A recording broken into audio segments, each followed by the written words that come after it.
बच्चों, आज हम पढ़ेंगे धुरंधर। आज का विषय है अपना बीए वाणिज्य व्यवस्था ने संचालन।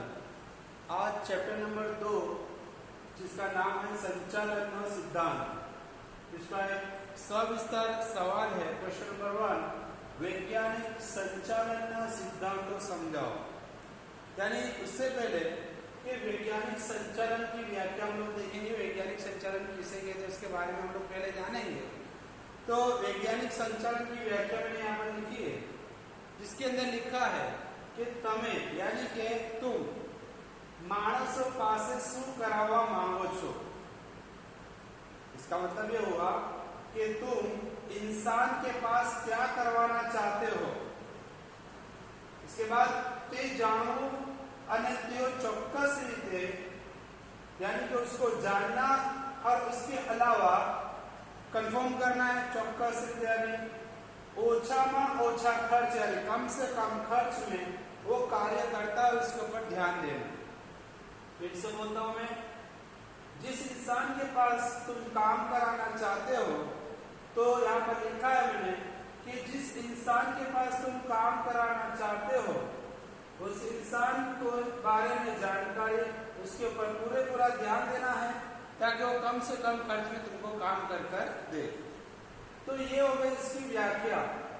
उसके अलावा और एक चीज यहाँ पर दी है कि हम लोग को पूछा है कि वैज्ञानिक संचालन किसका हो गया कि तमें मानसों पास शू करावा मांगो छो, यानी कि तुम इंसान के पास क्या कराना चाहते हो ते जानो यानी उसको जानना, अने तेओ चौक्कस रीते यानी कि वो कंफर्म हो गया तो वो कम खर्च में भी काम करने के लिए तैयार है, तो तुमको सिर्फ उसके ऊपर ध्यान देना है। उसके बाद यहाँ पे लिखा है कि तेरा सिद्धांत। तो सिद्धांत किसे कहते हैं? जिसको हम लोग कहते हैं नियम, रूल्स। यानी कुछ सिद्धांत होते हैं, कुछ रूल्स होते हैं, तो उसको फॉलो करना जरूरी है। तो उसके तकरीबन 8 पॉइंट है, जिसमें पहला पॉइंट हम लोग को दिया है वैज्ञानिक पद्धति। दूसरा पॉइंट हमारे पास है आयोजन अने अमलीकरण। तीसरा है कार्य विश्लेषण। चौथा है प्रमाणीकरण। पांचवा है वैज्ञानिक पसंदगी अने तालीम। छठा नाणाकीय उत्तेजन। सातवां कर कसर और आठवां है मानसिक क्रांति। मैं इसको बाय वन करके यानी कि एक करके तुमको समझाता हूँ। इसमें पहला दिया वैज्ञानिक पद्धति यानी तरीका।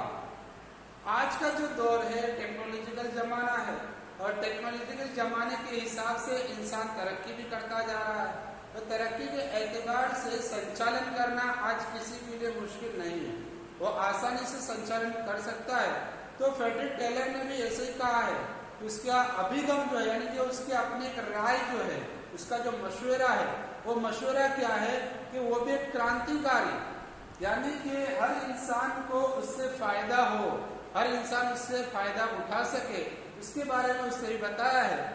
उसके अलावा यहाँ पर हम लोग को एक करके पॉइंट लेने हैं। इसमें पहला पॉइंट है वैज्ञानिक पद्धति, यानी किस तरीके से टेक्नोलॉजी का इस्तेमाल कर हम दूसरों तक मुनाफा यानी फायदा पहुंचा सके। तो सबसे पहली चीज हमारे अंदर ये होनी चाहिए कि जब भी कोई काम हमें करना हो तो कौन सी चीज का इस्तेमाल करना चाहिए जिससे कम खर्च हो, कम टाइम लगे यानी कि कम वक्त लगे। उन तमाम चीजों को ध्यान में रखकर हमें काम करना होता है।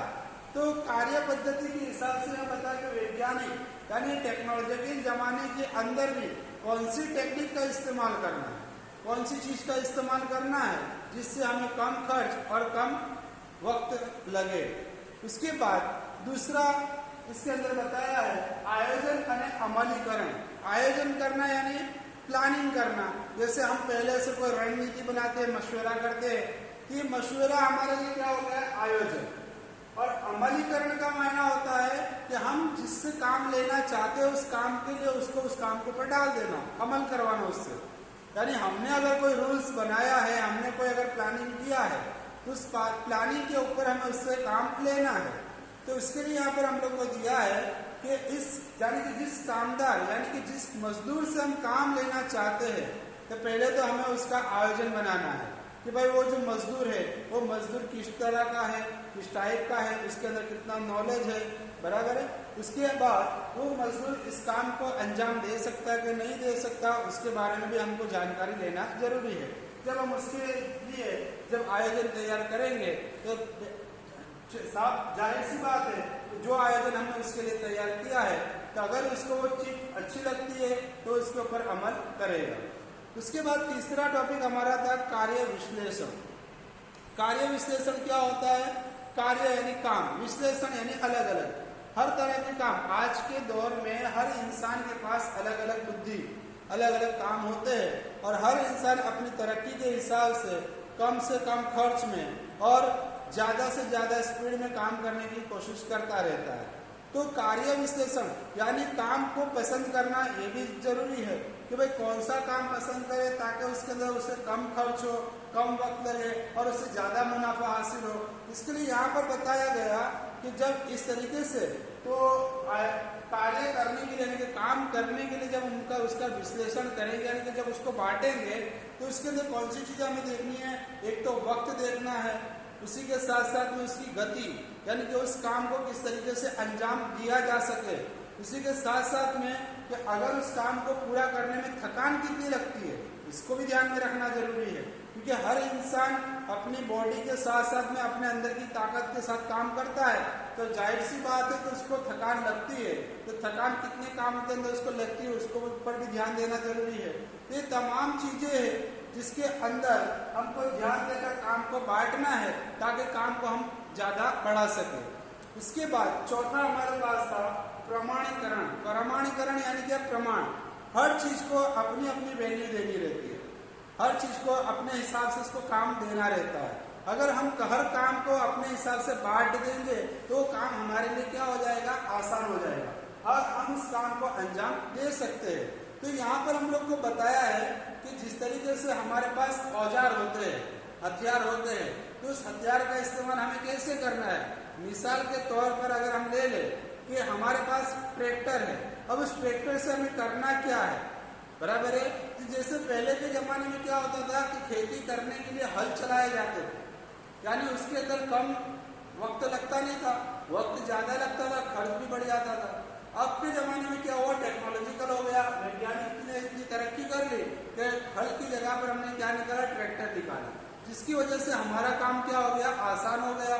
और आसान होने की वजह से हमें हर चीज के लिए तैयारी करनी रहती है। तो हमारे पास जो साधन है, जो वक्त है, जो कार्य पद्धति हम यानी जिस काम को हमने अंजाम देना है उसके बारे में हमने जो पहले से प्लानिंग की है उसके ऊपर हमको ध्यान देना रहेगा। उसके बाद कितना पैदावार करना है, यानी उत्पादन जिसको बोलते हैं, कितना पैदावार करना है और कितना बेचना यानी पड़तर, यानी कौन सी कीमत इसके लिए तय करनी है। ये तमाम चीजों को किसके अंदर रखना है? प्रमाणीकरण, यानी कि तमाम चीजों का एक प्रमाण, एक माप। प्रमाण का मतलब होता है माप, यानी कि उसको हर चीज को अपने अपने अंदाज के मुताबिक उसको बांटना रहता है।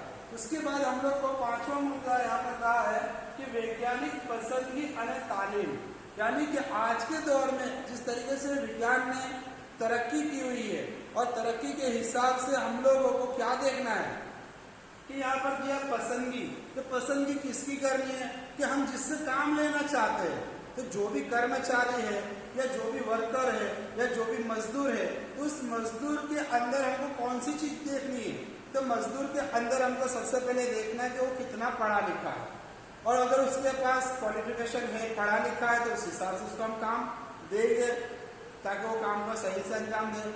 उसी के साथ साथ में दूसरी चीज क्या देखनी है? उसका अनुभव, यानी कि उस काम को अंजाम देने से पहले, यानी कि वो काम पहले कर चुका है कि नहीं कर चुका। अगर वो किया होगा उसने काम तो उसके लिए मुश्किल नहीं है, अगर नहीं किया होगा तो उसके लिए मुश्किल होगा। आवड़त, आवड़त किसे कहते हैं कि काम करने का तरीका, यानी कि जो काम उसको हमने दिया है क्या वो काम को किस तरीके से पूरा करेगा, क्योंकि एक काम को पूरा करने के लिए अलग अलग तरीके होते हैं, तो कौन सा तरीका अपनाता है उसके ऊपर ध्यान देना। शारीरिक शक्ति, शारीरिक का मतलब होता है अपने शरीर की ताकत, यानी कि उसके अंदर कितनी ताकत है कि वो अपने शरीर की ताकत लगा सकता है कि उस काम को पूरा करने के अंदर, तो वो शरीर की ताकत से थक तो नहीं जाता, वो चीज के ऊपर भी ध्यान देना जरूरी है। इसी के साथ साथ में कौशल्य, यानी उसके अंदर की गुण, अच्छे बुरे, वो सारी चीजें हमको ध्यान में रखनी पड़ती है। यानी कि कामदार के अंदर, यानी कि जो भी कर्मचारी हमारे पास में काम करने आया हुआ है, तो उसके पास हमारे सारी चीजों को ध्यान देना जरूरी है। उसके बाद हमारे पास है छठा पॉइंट, नाणकीय उत्तेजना। नाणकीय उत्तेजना यानी क्या? तो आज हम देखो कि हर कोई इंसान नाणकीय, नाणा यानी पैसा होता है, कि आज हर इंसान पैसे के लिए कुछ ना कुछ करना चाहता है। लेकिन जब हम किसी से काम लेना चाहते हैं तो उसको थोड़ी बहुत तो लालच देनी पड़ती है ताकि हम उससे काम फटाफट ले सके। और हम लालच नहीं देंगे तो काम को सही से करेगा नहीं, जल्दी से करेगा नहीं। जिस तरीके से हम कहते हैं कि अगर हमने पहले से किसी को फिक्स के ऊपर रखा है तो उसके लिए क्या होगा, वो फिक्स के हिसाब से ही काम करेगा। अगर कोई रोकड़ी के ऊपर आया है तो रोकड़ी के हिसाब से काम करेगा। लेकिन अगर हम उसे ऐसा कह दे कि अगर ये इतने घंटे में अगर तो ये काम पूरा कर देता है तो इससे इतना पैसा तेरे को ज्यादा मिल सकता है, तो काम को क्या करेगा, जल्दी जल्दी खत्म करने की कोशिश करेगा। तो ये क्या हुआ, उत्तेजना, यानी सामने वाले इंसान को पैसे की अहमियत भी दिखानी है ताकि वो लालच में आकर काम को सही से अंजाम दे सके। इसी तरीके से भलामन भी करनी है। कितने कभी हमारे साथ में भी होता है कि काम करने जाते हैं तो ओवर टाइम हो जाता है, ज्यादा काम होता है, वक्त खत्म हो गया, हमारा जो तय किया गया वक्त होता है वो वक्त खत्म हो गया। उसके बाद हमको कहा जाता है कि 1 घंटा ओवर टाइम कर लो, ओवर टाइम का तुमको पैसा अलग से मिलेगा। तो इंसान ओवर टाइम करने के लिए भी तैयार रहता है। इस तरीके से उसकी पद्धति होती है, मोनोपोली होती है कि उससे काम किस तरीके से लिया जाए। तो एक संचालन का काम है। उसके बाद 7वां टॉपिक हम लोग को बताया कर कसर। कर कसर किसे कहते हैं? तो देखो आज के दौर के अंदर कर कसर करना बहुत जरूरी है। जिस तरीके से बढ़ती महंगाई और लोगों की आवक और लोगों की जो चीजें यानी जरूरियात के मुताबिक लोग अपनी खरीदी करते हैं, तो उस हिसाब से कर कसर करना भी जरूरी है। इसीलिए यहाँ पर बताया गया कि हमने जो पैदावार की और पैदावार के अंदर एक पड़तर कीमत होती है, यानी कि हमने जो पैदा किया उसका जितना खर्च हुआ और कितना पैदा हुआ, इन दोनों को आपस में तकसीम किया जाता है ताकि हमको उसकी पड़तर कीमत मिलती है। जैसे कि मिसाल के तौर पर ले लो कि हमने 2 लाख रुपए का खर्च किया और 100 क्वांटिटी चीज हमने पैदा की, 100 क्वांटिटी बनाई, तो 1 लाख को 100 के साथ में आपने डिवाइड कर दी इस तरीके से कि भाई 1 लाख प्रोडक्ट है और हमने 100 प्रोडक्ट उसके अंदर बने, सॉरी 2 लाख का खर्च किया और 100 प्रोडक्ट उसके अंदर से तैयार हुई। तो हम लोग कह सकते हैं कि इसके 2 0 काट दो, यानी कि वो चीज 2000 की 1 पड़ी, यानी ये हमारी पड़तर कीमत हुई।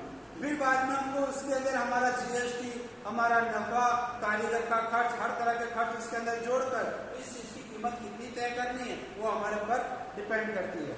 तो इसके लिए भी कर कसर करना जरूरी है कि कम खर्च हो और पैदावार ज्यादा हो ताकि हमें मुनाफा ज्यादा हो सके। इसके बाद आखिरी हमको बताया मानसिक क्रांति।